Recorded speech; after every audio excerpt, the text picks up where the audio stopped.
Bienvenidos al podcast. Este capítulo, por tratarse del 31 de octubre, tratará sobre Halloween.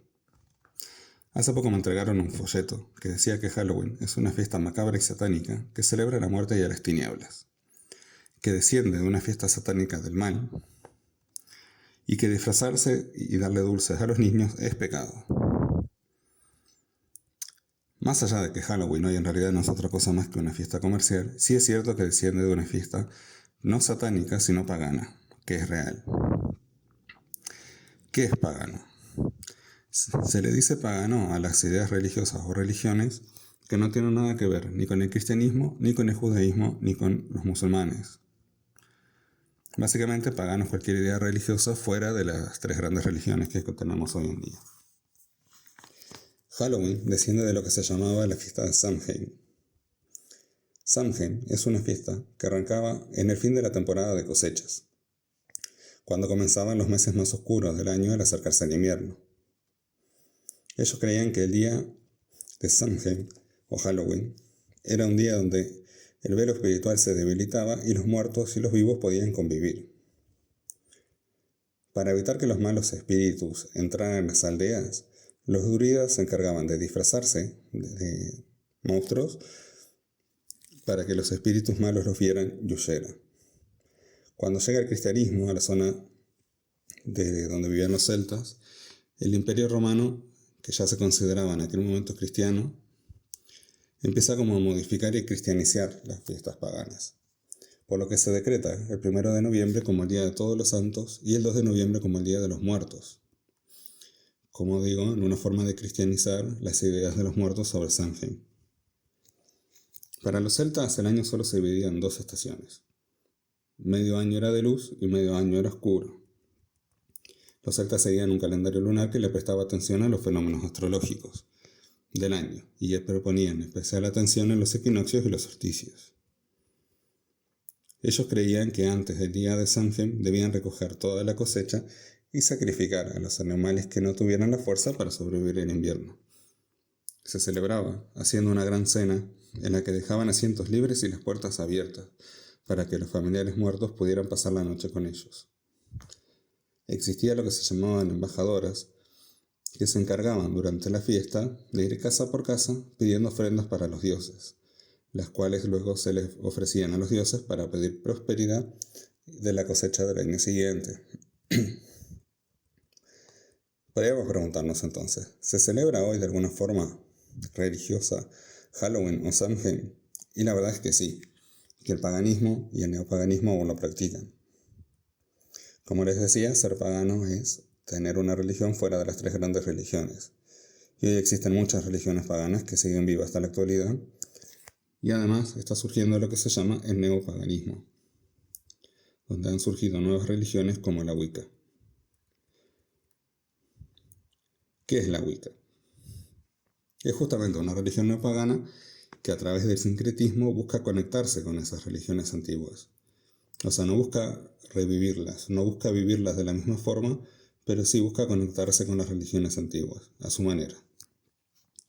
No es una religión antigua, nace en 1954, aunque su fundador decía haber sido enseñado por brujas que seguían una corriente mucho más antigua. En mi caso, pertenecí un tiempo a una corriente de la Wicca que se llama correliana, la cual la fundadora de la Wicca correliana es una persona que mezclaba la creencia Wicca tradicional, la cual había estudiado en Inglaterra, con las creencias de los nativoamericanos, porque ella era abuela de una nativoamericana y había aprendido mucho de su abuela. Aunque aún me definiría como lo que se llaman eclécticos. Básicamente ellos le llaman eclécticos a la gente que se dedica a aprender y formar su propio camino sin pertenecer a la estructura central. En sus creencias existe una dualidad entre lo que es la energía femenina y la energía masculina. Por lo general se representan el dios y la diosa. Se celebran lo que se llaman los Esbat, que son fiestas que representan a la diosa y se marcan de acuerdo a las fases de la luna, y de acuerdo a las fases del sol se festeja lo que se llaman los Shabbat, lo cual son para el dios y representan lo que se le dice la rueda del año. En la rueda del año se marcan 8 festividades, que tienen que ver con los ciclos de la tierra y las cosechas, donde 4 serían los solsticios y los equinoccios, y la rueda lo que busca es marcar el nacimiento, la evolución, la muerte y la reencarnación del dios del sol, ya que durante el año, dependiendo de la fecha en la que estemos, los amaneceres y los atardeceres harán que cada vez tengamos días con menos luz o días con más luz. La fiesta de Samhain, o Halloween, es la que cierra la rueda del año, es como el fin de año pagano. Representa el día que la cosecha se termina y el día que el dios muere, en que la tierra descansa esperando que se inicie el año siguiente un nuevo ciclo de cosecha.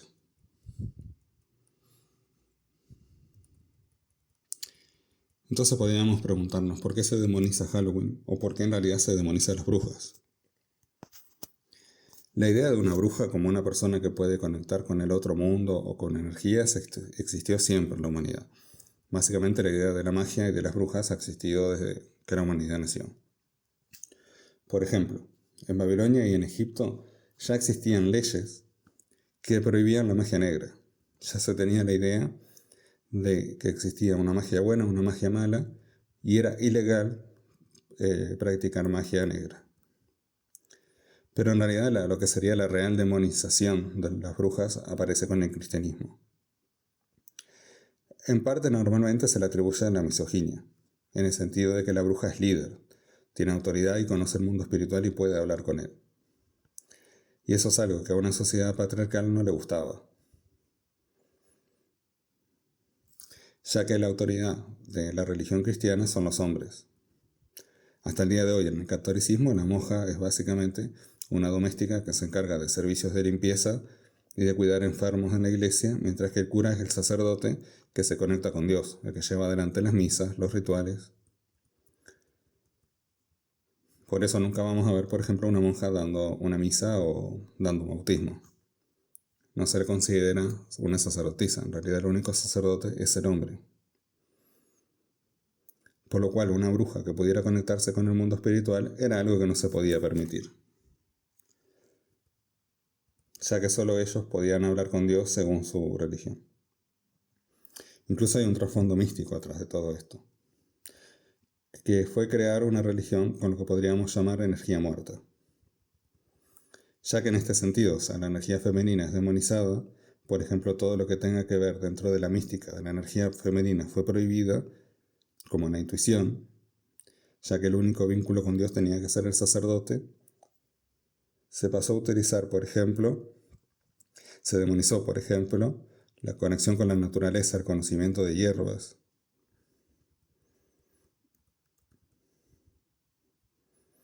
Y si, por ejemplo, analizamos la energía masculina de esta religión, vemos que es una energía castrada, o sea, el sacerdote no se reproduce, no prospera porque no trabaja y tampoco hereda.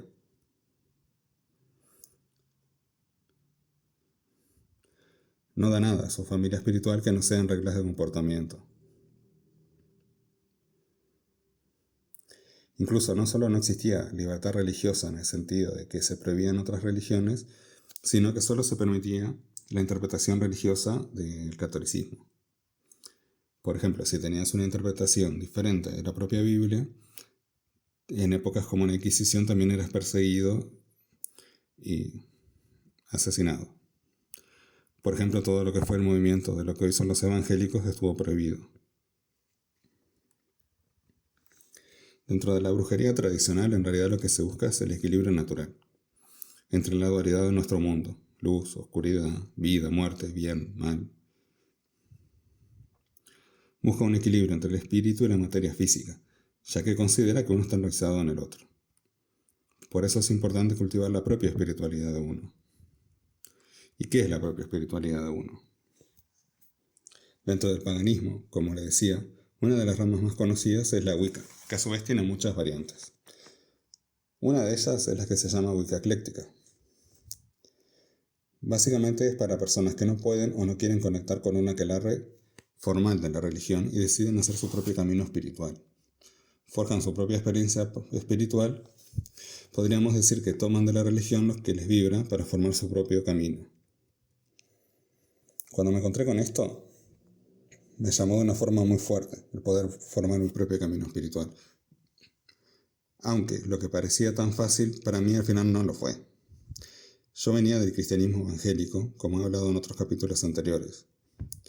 Pasar a una espiritualidad sin líderes religiosos, sin libros sagrados, me fue demasiada libertad. No estaba acostumbrado a no tener el paso 1, paso 2, paso 3, paso 4. A que me dijeran esto se hace así. Dios es así, Dios se llama así, a Dios se le ora así, a Dios se le invoca así.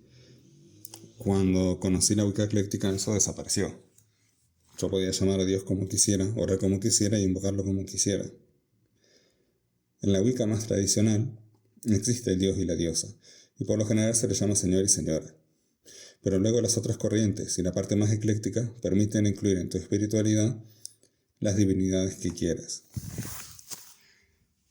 Básicamente se consideran a todos los dioses como una expresión de la fuente. Básicamente existe una única fuente de energía, un único Dios, por llamarlo de alguna forma, que se puede presentar en la forma de distintos dioses en diferentes épocas, en diferentes religiones. Por ejemplo, de esa forma es tan válido creer en Zeus como creer en los dioses egipcios, como creer en cualquier dios de cualquier religión. Algo muy importante que aprendí en esta época es lo que se le llama los 4 poderes de las brujas o las 4 palabras del alquimista, o incluso en muchas organizaciones que son iniciáticas, como por ejemplo los masones en algunos lugares lo usan. Se dice que son 4 habilidades que una bruja debe tener para poder iniciarse en un camino espiritual con éxito. Y estas son: el saber. La bruja debe tener hambre de saber, de conocimiento, de tener más sabiduría cada día. Que no se trata de acumular libros en la mente, sino que se trata de buscar un saber que me permita crecer. Si era introspectivo conmigo mismo, debo como buscar siempre ese conocimiento que me ayude a evolucionar. La segunda habilidad sería querer. Este es el segundo paso, que lo que nos viene a decir que no se trata de buscar saber por saber nada más, sino que lo que sigue es poner ese conocimiento en práctica. Les doy un ejemplo sencillo. Si yo leo, por ejemplo, que el té de tilo ayuda a calmar los nervios y yo nunca lo utilicé, sería un hipócrita si, por ejemplo, te dijera a ti que lo usaras porque calma los nervios. La tercera habilidad es el osar, es el atreverse a moverse. Es tener el valor necesario para llevar adelante mi transformación, para animarme a adentrarme en mí y buscar mi espiritualidad.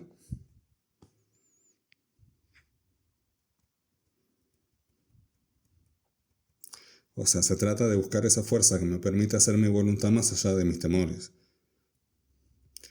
Y suena fácil, pero no lo es. O sea, en la práctica es muy difícil lograr hacer mi voluntad cuando tenemos limitaciones de todo tipo que nos los prohíben. El que dirán, nuestros miedos internos, el yo no puedo. Y la cuarta habilidad es el callar. Porque, ¿qué pasa? O sea, más allá de que una bruja pueda hacer su camino, investigar, probar y básicamente crear su espiritualidad y religión a su forma, también hay que aprender humildad y saber que siempre nos vamos a encontrar con gente que sepa más que nosotros. Por eso, la cuarta habilidad, y se dice que lo más difícil de aprender, es el callar. Es el callar y oír a otro sabio.